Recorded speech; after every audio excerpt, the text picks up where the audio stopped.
The flame emperor के last video में हमने देखा था कि xiaoyan ने वू चैंग सिटी को अपने सोल क्लोन से उड़ा दिया था और अब उसके सामने एक फॉर्मेशन मास्टर का फैंटम फिगर था। अब देखते हैं कहानी में आगे क्या होता है। क्या ही शालीन छोटा लड़का है। वो फैंटम फिगर कुछ देर चुप रहने के बाद बोला। xiaoyan भी सामने तैर रही उस फैंटम फिगर को देखता रहा, थोड़ा विचलित होते हुए।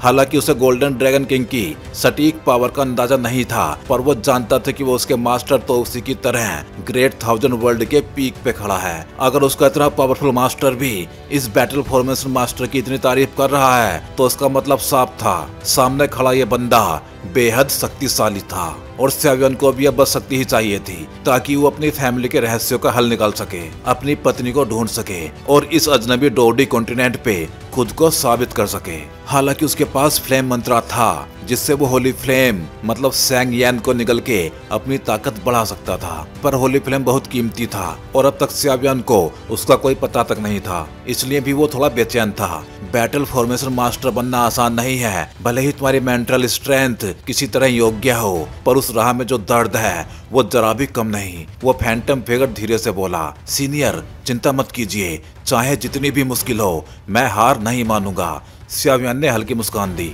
डोची कॉन्टिनेंट पे जब उसकी सगाई टूटी थी तब उसने जो अपमान सहा था वो उसकी विल पावर को पहले ही मेटल बना चुका था। उसके बाद यावलॉव जैसे गुरु से मिलने के बाद उसकी मेंटल पावर और भी ज्यादा बढ़ी। अब दर्द या कठिनाई उसे डरा नहीं सकते थे। जिसे हम डोव या बैटल फॉर्मेशन मास्टर कहते हैं, वो अपनी मेंटल पावर से स्क्रोल्स पर ड्राइंग करता है, कुछ वैसा ही जैसे डोव स्किल स्क्रोल्स बनाए जाते हैं। ज्यादातर dove skill scrolls high level के मैजिकल बीस्ट की स्किन से बनते हैं जहां उनके कल्टीवेशन मेथड्स लिखे होते हैं, पर जो स्क्रोल्स फॉर्मेशन मास्टर के लिए होते हैं वो उससे कहीं ज्यादा कीमती होते हैं क्योंकि उन पे सिर्फ व्हाइट स्क्रोल्स का ही यूज होता है। सिर्फ इतना ही नहीं, इन स्क्रोल्स पे कोर इंस्क्रिप्शंस को भी अंकित करना पड़ता है। जितने ज्यादा कोर इंस्क्रिप्शंस उतना शक्तिशाली फॉर्मेशन।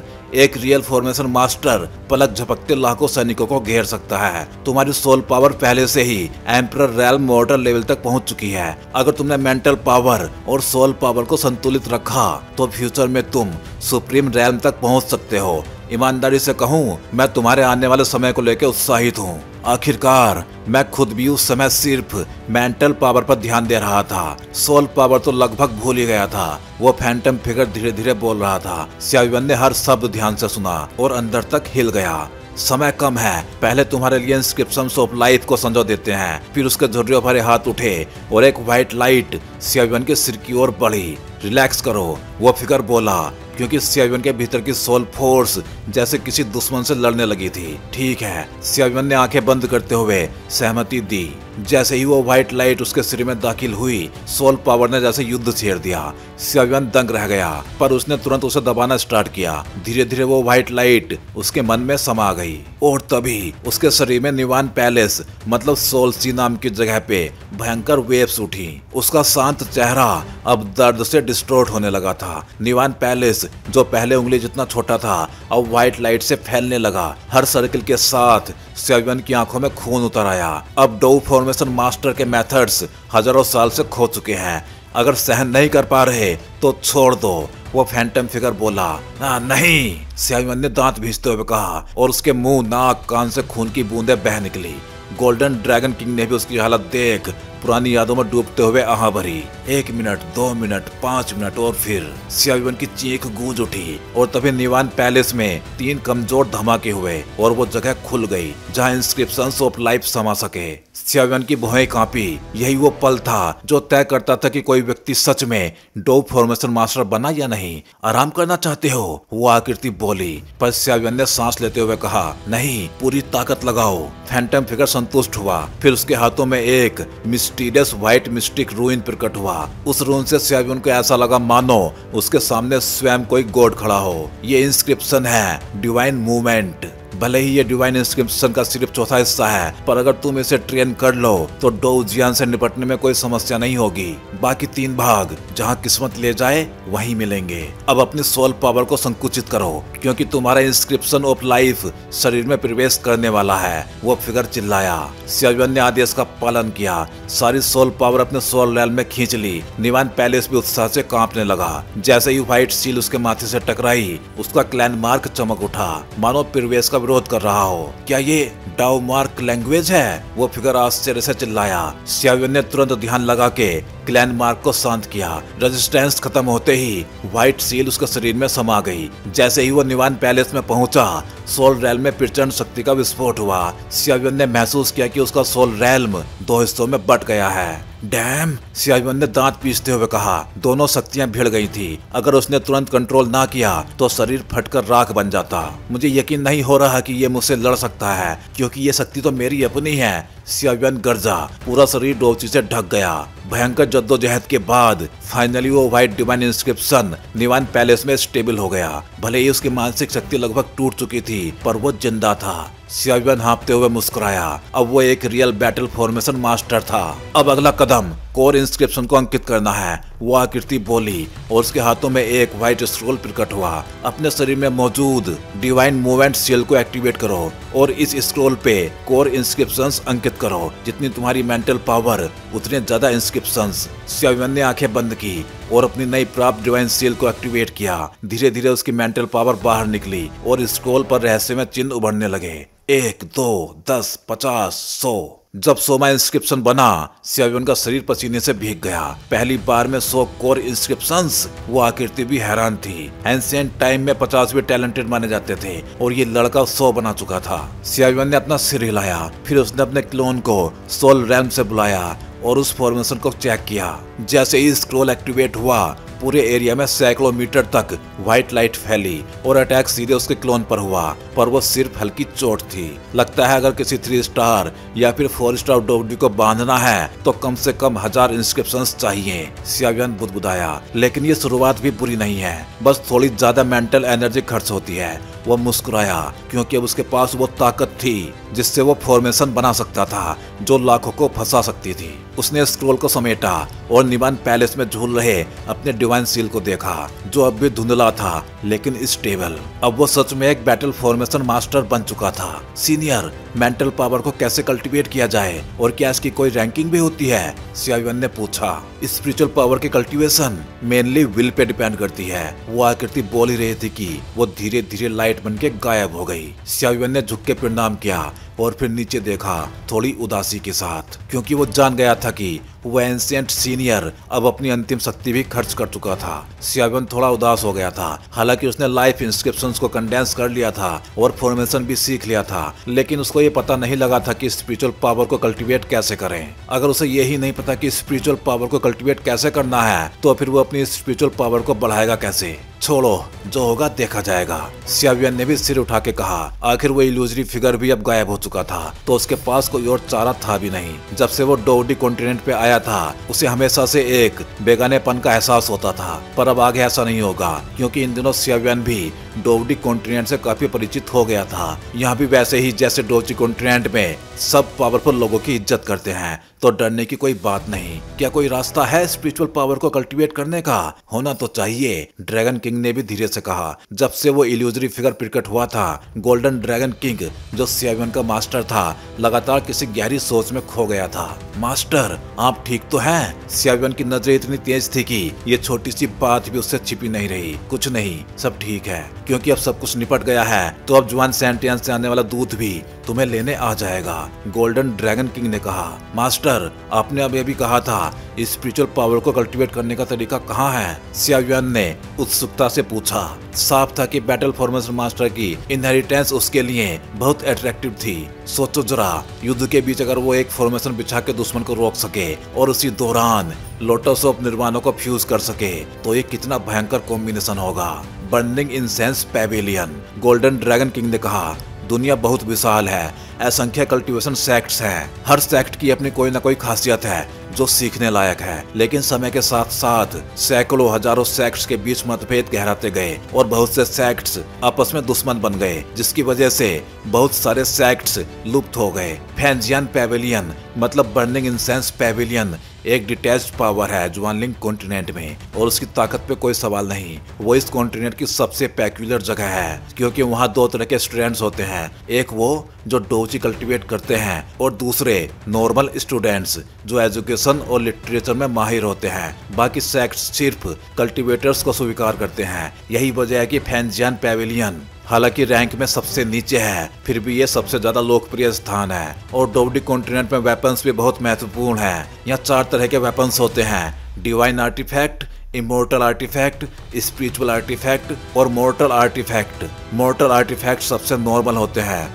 जबकि डिवाइन आर्टिफैक्ट्स तो पूरे वर्ल्ड में गिने चुने ही हैं, जो मिलना लगभग इम्पॉसिबल है। इमोर्टल आर्टिफैक्ट्स वो हथियार होते हैं जो dove immortal level power house द्वारा फोर्ज या टेम्पर किए जाते हैं, और ये अत्यंत शक्तिशाली और रेयर है। स्पिरिचुअल आर्टिफैक्ट्स उन्हें कहते हैं जो मोर्टल वेपन्स को रिफाइन करके बनाए जाते हैं। रिफाइनिंग के 2 मेन तरीके हैं। पहला तरीका जो अधिकांश लोग अपनाते हैं वो है अपनी कल्टीवेशन बेस्ड की डोवची एनर्जी।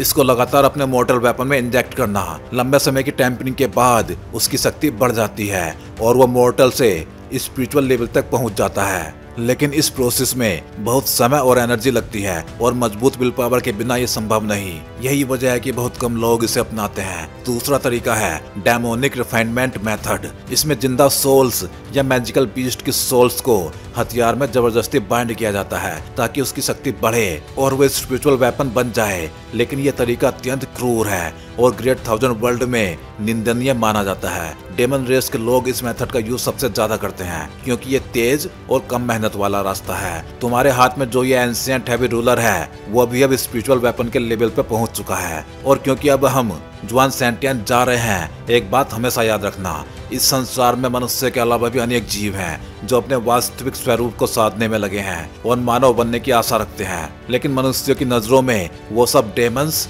स्पिरिट्स या फिर घोस्ट कहलाते हैं। हालांकि जैसे इंसानों में अच्छे और बुरे दोनों होते हैं, वैसे ही उनमें भी होते हैं। हर डेमन बुरा नहीं होता और हर इंसान अच्छा नहीं होता। तो किसी के शब्दों से भ्रमित मत होना। खुद तय करना कि सामने वाला अच्छा है या फिर बुरा, क्योंकि इस संसार में सबसे बड़ा दुष्ट जीव कोई और नहीं बल्कि स्वयं मनुष्य है। इसे हमेशा याद रखना। सियावियन ने अपने मास्टर गोल्डन ड्रैगन किंग की बातों को ध्यान से सुना और मुस्कुराते हुए बोला, चिंता मत करें मास्टर, मैं वैसा नहीं बनूंगा जैसे वो लोग हैं। इतना कह के उसने अपने चारों ओर नजर डाली। सियावियन समझ गया था कि उसके मास्टर का मतलब क्या था। इस विशाल दुनिया में भी कई अजीब जीव हैं जो ट्रेनिंग करके धीरे धीरे इंसान जैसी कॉन्शियसनेस प्राप्त करते हैं, जैसे फायर स्पिरिट। और जो होली फ्लेम मैंने बताया था वो भी इसी इंसेंस पैविलियन से जुड़ा हुआ है। इसलिए तुम्हें हर हाल में बर्निंग इंसेंस पैविलियन ज्वाइन करना होगा, गोल्डन ड्रैगन किंग ने कहा। ठीक है। ये सुनते ही सियावियन की आंखें चमक उठी। जब से वो डोडी कॉन्टिनेंट पे आया था, सिर्फ उस ग्रीन लोटस वाली वुमन के पास उसने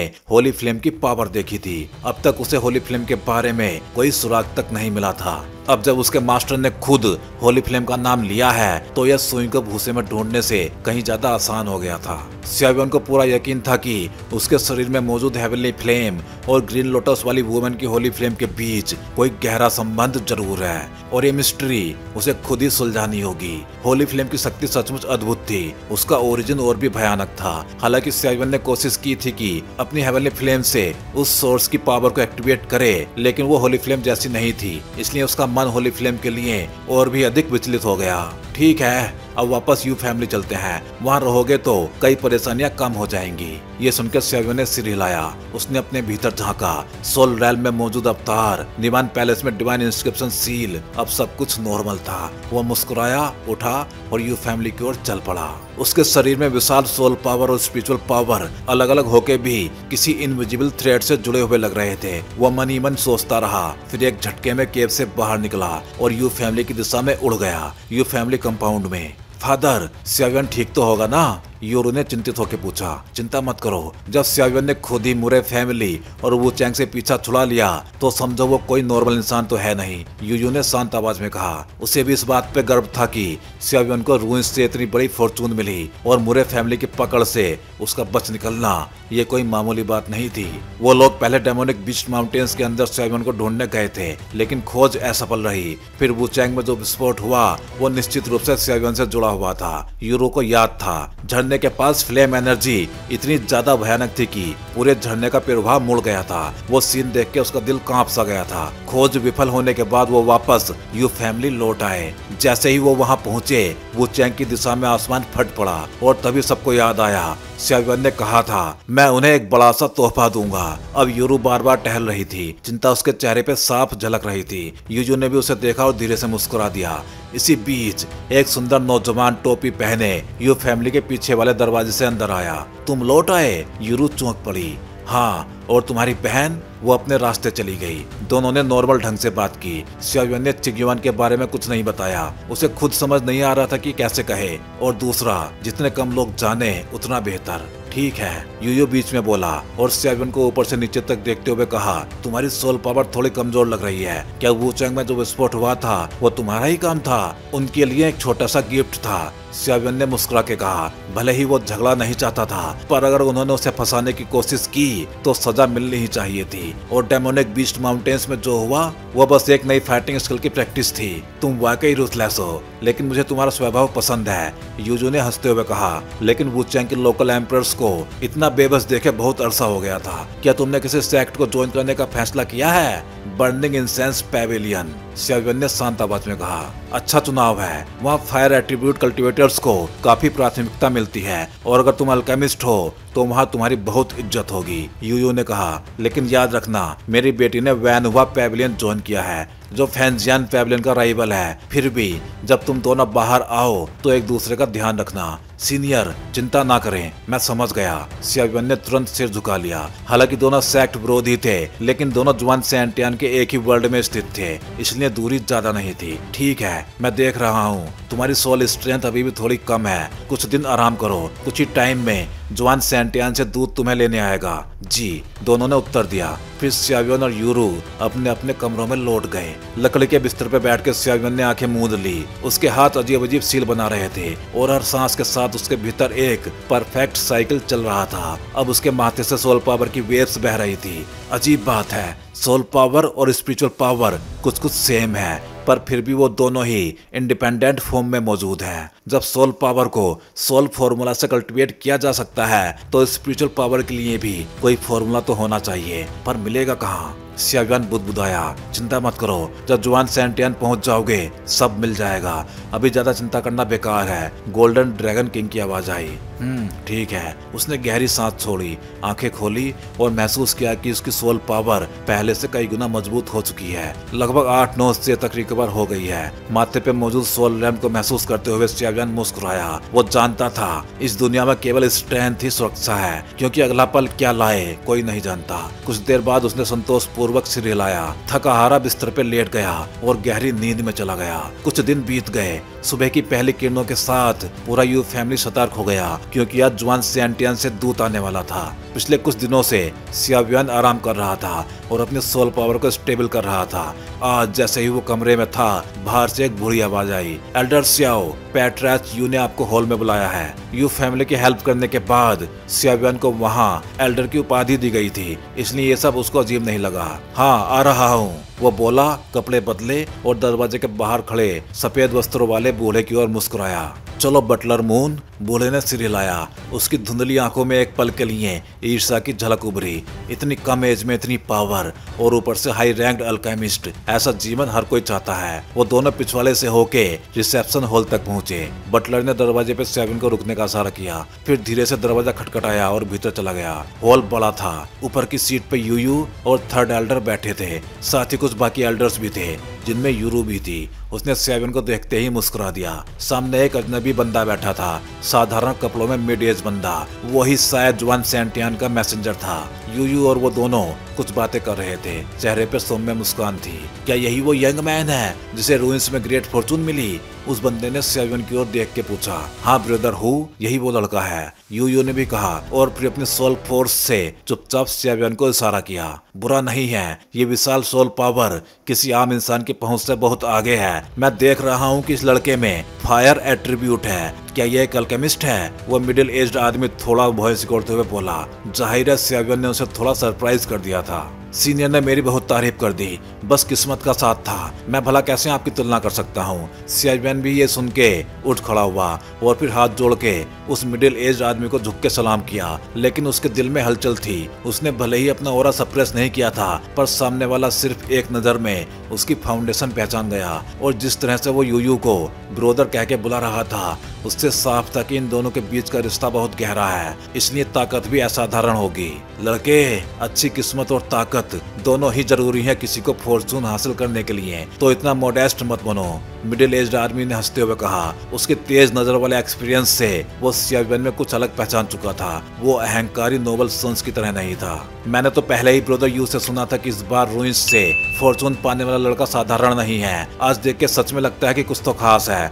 लगता है आने वाला जुआन सैंतियान वाकई शानदार होगा, उस मिडिल एज्ड आदमी ने मुस्कुराते हुए कहा। मेरी बेटी और लिटिल फ्रेंड सियाव्यान को मैंने ही ब्रदर हु से मिलवाने के लिए कहा है, यूयू ने हंसते हुए कहा। मिडिल एज्ड आदमी जिसका नाम हुडू था मुस्कुराया। मैं तो बस रिसीव और लीड करने का जिम्मेदार हूँ। जुआन सैंतियान में कौन चुना जाएगा ये मेरे बस की बात नहीं, लेकिन ब्रदर यू, हमारी पुरानी दोस्ती को देखते हुए चिंता मत करो, मैं उनका ख्याल रखूंगा। अगर आज तुम व्यस्त ना होते तो मैं तुम्हारे साथ 300 प्याले पी लेता, यू जोर से हंसा। हुडू ने हंसते हुए कहा, पर जुआन सैंतियान में डिसाइबल चुनने के सख्त नियम है, ध्यान रखना जरूरी है। पहला, ओरिजिन साफ होना चाहिए, जिनका बैकग्राउंड पता नहीं उन्हें किसी सेक्ट में स्वीकार नहीं किया जाएगा। जुआन सैंतियान की सारी सेक्ट्स अपनी इमेज को बहुत महत्व देती हैं। दूसरा, टैलेंट ऑफ हेवन एक्सीलेंट होना चाहिए। कल्टीवेशन का रास्ता कठिन है, बिना अच्छे टैलेंट के सारा टाइम व्यर्थ जाएगा। तीसरा, इंसान में धैर्य और जज्बा होना चाहिए। कल्टीवेशन आसान नहीं है, बिना स्ट्रॉन्ग विल पावर के कोई ऊंचाई हासिल नहीं कर सकता। और चौथा, सेक्ट में प्रवेश के बाद सख्त स्क्रीनिंग होती है और ट्रेनिंग रिसोर्सेज तुम्हारे टैलेंट के हिसाब से दिए जाते हैं। हर कोई पावरफुल फाइटिंग स्किल्स या टेक्निक्स नहीं सीख सकता। हुडू के शब्द सुनकर सियाव्यान थोड़ा चिंतित हुआ। बाकी सब तो ठीक था, मगर अननोन ओरिजिन वाली बात, ब्रदर हु ने ठीक कहा, पर सियाव्यान कोई आम इंसान नहीं है, वो एक फर्स्ट ग्रेड एम्परर अल्केमिस्ट है और हमारे यू परिवार का ऑनर्ड एल्डर भी, तो उसके ओरिजिन को लेके कोई शंका नहीं होनी चाहिए, यू ने मुस्कुराते हुए कहा। क्या कहा? First grade emperor alchemist? हुडू थोड़ा चौंका।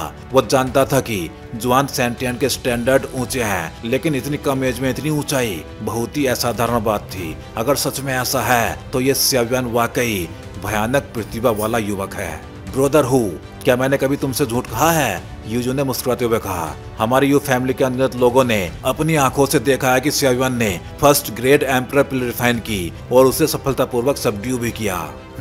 हुडू की आंखें थोड़ा सिकुड़ गई और फिर उसने सियाव्यान पर ध्यान केंद्रित किया। ऐसे में ये तो अपना ही परिवार हुआ, उसने कहा हल्की मुस्कान के साथ। वो यूयू को जानता था, अगर यूयू किसी को अपने परिवार में एल्डर बना रहा है तो उसका ओरिजिन सवाल में नहीं आ सकता। सियाव्यान ने भी राहत की सांस ली। हुडू और यूयू दोनों के वर्ड्स और एक्सप्रेशंस ने उसे सुकून दिया। यूरू भी सियाव्यान के पास बैठी थी।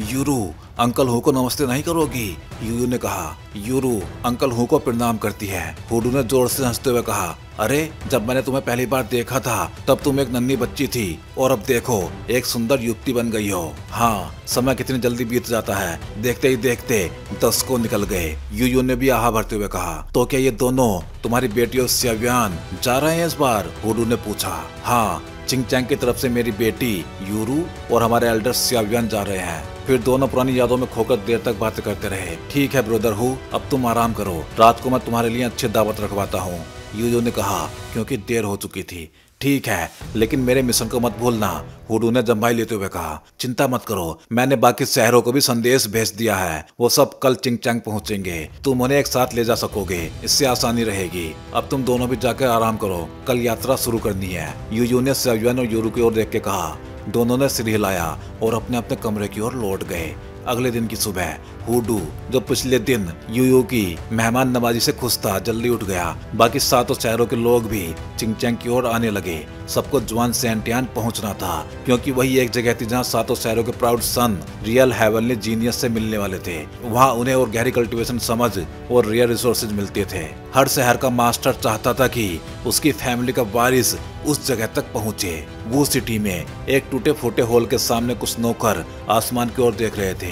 पहले जो शानदार हवेलियां थी अब राख में बदल चुकी थी। एक ऊंचे पैवेलियन के ऊपर रेड डोची का एक पिलर आसमान को चीर रहा था वही था लॉर्ड ऑफ वू सिटी। आज हम वू सिटी से निकल रहे हैं एक बड़े आयोजन के लिए। मेरी गैर हाजिरी में सारी जिम्मेदारी मुरे संभालेगा। वो इंसान अपने बेटे वुहान की मौत से टूटा पड़ा था, मगर अब उसकी आंखों में सिर्फ एक ठंडा बदला था। उसने दूर आसमान की ओर देखा। उसकी नजर चिंगचैंग की एक हवेली पे ठहर गई। xiaoyan, मैं तुझे नहीं छोड़ूंगा, अपने बेटे की मौत का बदला लेकर रहूंगा। उसकी ठंडी आवाज हवा में गूंज गई और अगले ही पल वो डोवची की लपटों में लिपट के आसमान में गायब हो गया। उसके साथ कुछ सोल क्लैन के लोग भी रवाना हुए। उनके इरादे साफ थे। स्वार्ड किंग सिटी में एक पहाड़ जो तलवार की धार जैसा था, वहां से एक भारी तलवार थामे काला साया धीरे धीरे उतर रहा था। वो था वैंग जोंग। अब उसकी आंखों से वो काला कपड़ा गायब था और माथे पे एक ब्लैक मार्क चमक रहा था। उससे एक डरावना ओरा निकल रहा था। उस मार्क के साइड इफेक्ट्स बढ़ते जा रहे हैं। संभल कर रहना, वरना पागलपन में बदल जाएगा, एक पतला मिस्टीरियस आदमी बोला। उम्मीद है जुआन सैंटियन उस मार्क को सप्रेस कर पाएगा। वैंग जोंग ने झुक के कहा, तुम्हें अपने तलवार को असली प्रतिद्वंदी से तेज करना होगा। ये 7 शहर तुम्हारे लिए बहुत छोटे हैं। जुआन सैंटियन ही तुम्हारे स्वार्ड इंटेंट के लिए सही जगह है। उस पतले आदमी की आवाज हवा में गूंज के गायब हो गई। वैंग जोंग ने बस सिर झुकाया और चिंगचैंग की ओर चल पड़ा। सिटी ऑफ 10,000 बीस्ट में एक जोरदार दहाड़ गूंजी और आसमान में एक विशाल पंखों वाला बीस्ट उड़ान भरता दिखा। उसके ऊपर बैठी थी एक हंसमुख हरे बालों वाली लड़की, लियू यिन। उसके कंधे पर नीला पक्षी xiaoyan चहक रहा था। उसकी आंखों में ठंडी चमक और भी बढ़ चुकी थी। फादर, हम जा रहे हैं, मुझे मिस मत करना, लियू यिन ने हंसते हुए कहा। चलो xiaoyan। उसकी बातें सुनते ही वो छोटा पक्षी कई गुना बड़ा हो गया और तेजी से आसमान में उड़ गया। मिस की बीस्ट टेमिंग एबिलिटी तो कमाल की है, एक बुजुर्ग बटलर ने कहा। स्वाभाविक है, आखिर उसे उत्तराधिकारी बनाने के लिए पाला गया है, उसके पीछे खड़ा आदमी बोला। मार्शल एकेडमी में एक बलशाली युवक सुन मिंग अपने पिता के सामने खड़ा था। लगता है रोइन से तेरा लाभ कम नहीं हुआ, उसके पिता ने कहा। ध्यान रखना बेटे, जुआन सैंटियन हमारे 7 शहरों जैसा नहीं है। जी पिताजी, अब मैं चलूं? सुन मिंग ने झुककर विदा ली। स्नोई सिटी उत्तर में मिस जुआन सैंटियन का मैसेंजर चिंगचैंग पहुंच चुका है, नौकरानी ने दरवाजे से कहा। ठीक है xiaoyan, तुम वाकई इंटरेस्टिंग हो। कमरे से एक हल्की हंसी आई और वो युवती गायब हो गई। हेल सिटी में एक पीला मौत जैसे ओरा से घिरा युवक कफिंग करते हुए बोला, चलो, उम्मीद है जुआन सैंटियन मेरी फिजिक ठीक कर सके। खून की उल्टी उसके हाथ में गिर गई और वो धीरे से मुस्कुराया। फैंगली सिटी में बिजली जैसी ओरा वाली एक लेडी आकाश की ओर उड़ चली। जुआन सैंटियन, मैं सच में उत्साहित हूँ। 7 शहरों के प्रतिभाशाली युवक युवतियाँ अब चिंगचैंग की ओर बढ़े। उधर xiaoyan और यूरो भी सुबह जल्दी उठे, अपना सामान तैयार किया और हुडू के साथ हॉल में इंतजार करने लगे, क्योंकि आज वो निकलने वाले थे जुआन सैंटियन के मिस्टीरियस जर्नी पे। अगले दिन हुडू पहले से ही यू परिवार के मुख्य हॉल में मौजूद था। थोड़ी देर बाद यूरू और xiaoyan भी वहाँ पहुँच गए। जैसे ही बाकी लोग आते, सब लोग रवानगी के लिए तैयार हो जाते। यूयू और हुडू कुछ सामान्य बातों पर चर्चा कर रहे थे। वहीं यूरो हाल में बैठी थोड़ी बेचैन सी लग रही थी। आखिर ये उसका पहला लंबा सफर था और भले ही साथ में कोई जानकार था, यूयू फिर भी बहुत चिंतित था। यूरो धीरे से बोलती है, चिंता मत करो पिताजी, मैं अपना ख्याल रखूंगी। वो अपने पिता की भावनाएं समझ सकती थी और फिर वो हल्के से मुस्कुरा उठी। ये सुन के यूयू बोलता है, यूअर, तुम बड़ी हो चुकी हो, इसलिए मुझे ज्यादा चिंता नहीं करनी चाहिए। बस बाहर जाते वक्त अपना ध्यान रखना और कोशिश करना कि अपने माथे की चीज का कम इस्तेमाल करो, जब तक तुम्हारे पास पर्याप्त शक्ति ना हो और तुम पूरी तरह से इनहेरिटेंस स्वीकार ना कर लो। ये सुन के यूरू बोलती है, हाँ ठीक है। उसकी पतली आंखें हल्का सा झपकी, बेहद खूबसूरत लग रही थी। ये देख के xiaoyan ने हल्की मुस्कान के साथ सिर हिलाया। पिता पुत्री दोनों एक जैसे हैं। कुछ ही पलों में 7 प्रमुख शहरों के प्रतिनिधि भी एक एक करके यू फैमिली पहुंचने लगे। आखिर ये जुआन सैंटियन का मैसेंजर था और कोई भी इस अवसर को गंवाना नहीं चाहता था। मुलर सबसे पहले पहुंचा और आदरपूर्वक हुडू को प्रणाम किया। हालांकि वो सिटी और मुरे फैमिली को यू फैमिली से नाराजगी थी, फिर भी ये उनकी भूमि थी, इसलिए मुलर चुपचाप एक किनारे बैठ गया। उसके बाद फैंग ई आई, एक कलरफुल ड्रेस में, पूरे शरीर से हल्की आग और बिजली की चमक निकलती हुई। वो जैसे ही फैमिली हॉल में दाखिल हुई, उसकी नजर सीधी xiaoyan, यूरू और मूली पे पड़ी। मैसेंजर को सलाम करने के बाद उसने यूरू की नजरों की कोई परवाह नहीं की और सीधे xiaoyan के पास जाकर बैठ गई। फिर वो बोलती है, कुछ ही दिनों में तुम्हारी ताकत इतनी बढ़ गई, इम्प्रेसिव। xiaoyan ने हल्की हंसी के साथ जवाब दिया, तुम भी पीछे नहीं हो। उसे याद था कि फैंग यी के पास विंड और थंडर दोनों एट्रीब्यूट्स थे और उसकी सोल स्ट्रेंथ भी कम नहीं थी। भले ही xiaoyan अब किसी से डरता नहीं था, पर उसे पता था ज्यादा दोस्त कम दुश्मन। पास बैठी यूरो ने हल्का सा भौहें सिकोड़ ली। उसकी नजर फैंग यी पे ऐसे टिकी जैसे कोई अनजान खतरे पर नजर रख रहा हो। लिविंग डेड भी चुपचाप अंदर आया। चेहरा पीला, मानो किसी ने उसकी सारी एनर्जी खींच ली हो। वो चारों ओर नजर दौड़ा के एक कोने में बैठ गया, शांति से इंतजार करने लगा। थोड़ी देर में वैंग जोंग भी आया और सबको गर्म जोशी से अभिवादन किया। फिर अचानक एक पतला भूत जैसा साया हॉल में प्रकट हुआ। ये तो सच में अजीब अंदाज में आता है, हुडू ने कहा। इसके बाद लियू यिन और सुन मिंग भी पहुंचे। अब हॉल में मौजूद लोग थे मुरे फैमिली का मुलर, फैंगली सिटी की फैंग यी, हेडीज सिटी के living dad, sword king city का वैंग जोंग, स्नोरोइन फैमिली की डेमन मैजिक, 10,000 बीस्ट सिटी का लियू यिन, बरसेकर सुन मिंग। सातों प्रमुख शहरों के प्रतिनिधि अब यू फैमिली में इकट्ठा थे। स्यावियन ने चारों ओर नजर दौड़ाई। इनमें से जो दो सबसे अधिक प्रतिभाशाली लगे वो थे बरसेकर सुन मिंग और स्वर्ड किंग सिटी का वैंग जोंग। बाकी सब उनसे कम ही दिखे। फिर हुडू बोलता है, सातों के आने से अब तुम 9 लोग पूरे हो गए। अब जब सब लोग मौजूद हैं तो चलो प्रस्थान करते हैं। सभी एक साथ खड़े हो गए। उनकी आंखों में उत्साह और उम्मीद चमक रही थी। हुडू ने हल्के से मुस्कुराते हुए हाथ लहराया और उसके सामने हवा में एक लाइट स्ट्रीम प्रकट हुई। ऊपर आसमान में यू फैमिली कोर्टयार्ड के बादलों को मानो किसी ने चीर डाला हो। वो रोशनी फैलती गई और एक जायंट शैडो में बदल गई। स्यावियन ने अपनी सोल पावर का यूज कर उस चीज को महसूस किया और पाया कि वो कोई साधारण चीज नहीं बल्कि एक विशाल जहाज था। जहाज पे कुछ रहस्यमय रून्स दिखे और उसके चारों ओर डोची की एनर्जी शील्ड लहरा रही थी। हुडू मुस्कुराते हुए बोलता है, ये चीज फेरी बोट कहलाती है। ये हमारी जुआन सेंटियन की खास ट्रांसपोर्टेशन टूल है जो अपने आप स्पेस चैनल को खोल सकती है और दूरस्थ स्थानों तक पहुंच सकती है। बस इसमें थोड़ी डोची इंजेक्ट करनी होती है और ये तेजी से आगे बढ़ती है। और सबसे बढ़िया बात, इसमें एनर्जी कंजप्शन बहुत कम होता है। ये सुन के मुलर बोलता है, सीनियर, जब आपके पास इतनी पावर है तो आप खुद डोची से सफर क्यों नहीं करते? ये सुन के हुडू हंसते हुए बोलता है, रास्ता डोची से तय करना पॉसिबल है, लेकिन यहाँ से जुआन सेंटियन तक की दूरी इतनी ज्यादा है कि अगर तुम चल पड़े तो शायद पहुंचे बिना ही डोची खत्म हो जाएगी। सभी ने हंसी में बात टाल दी। तो फिर सब जहाज पे सवार हो जाओ, अब निकलने का समय है। थोड़ा टाइम पहले ही बर्बाद हो चुका है, वरना मैं देर नहीं करता। ये सुन के यूयू बोलता है, ब्रदर हु, मेरी बेटी का ख्याल रखना। ठीक है।